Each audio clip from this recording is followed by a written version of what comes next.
সরকার পরিবর্তনের পর থেকে কক্সবাজারে পাহাড় কাটার প্রতিযোগিতা চলছে। যে যেমন পারে তেমন করেই পাহাড় কাটায় নেমেছে।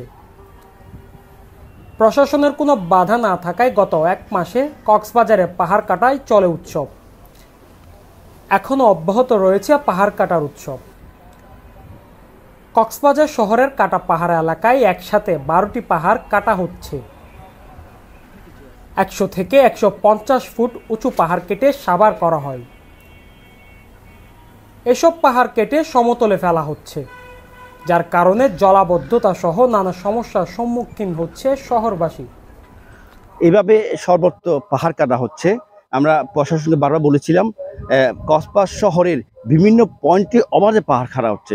এই পাহাড় কাটা বন্ধ করা খুবই জরুরি। আমরা বিভিন্ন সবাই সেমিনার আমরা বারবার বলেছি, কিন্তু কোনোভাবে এই পাহাড় কাটা বন্ধ হচ্ছে না।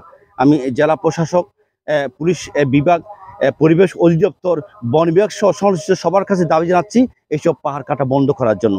এইসব পাহাড় কাটার কারণে কক্সবাজার শহরের জলাবদ্ধতা সৃষ্টি হচ্ছে, নালা নর্দমা ভরে যাচ্ছে। যতক্ষণ না পর্যন্ত পাহাড় কাটা বন্ধ হবে না, ততক্ষণ পর্যন্ত এই নালা নর্দমা পরিষ্কার থাকবে না এবং জলাবদ্ধতা থেকে নিরসন সম্ভব হবে না। সেজন্য আমাদের জোর দাবি হচ্ছে, যারা পাহাড় কাটতেছেন তাদের বিরুদ্ধে আইনানুগ ব্যবস্থা গ্রহণ করা হোক। দীর্ঘদিন পর হলেও পাহাড় কাটার খবর পেয়ে কক্সবাজার সদর উপজেলার নির্বাহী কর্মকর্তা নীলুফা ইয়াসমিন চৌধুরী ও কক্সবাজার পরিবেশ অধিদপ্তরের উপপরিচালক জমির উদ্দিনের নেতৃত্বে অভিযান পরিচালনা করা হয়। অভিযানকালে তারা দেখতে পান একের পর এক পাহাড় কাটার দৃশ্য। এমন পাহাড় কাটা দেখে তারা বিস্মিত হন। অভিযান দল যতই পাহাড়ের ভেতরে ঢুকেছেন ততই পাহাড় কাটার দৃশ্য দেখতে পান। এ সময় পাহাড় কর্তনকারীদের তালিকা করা হয়।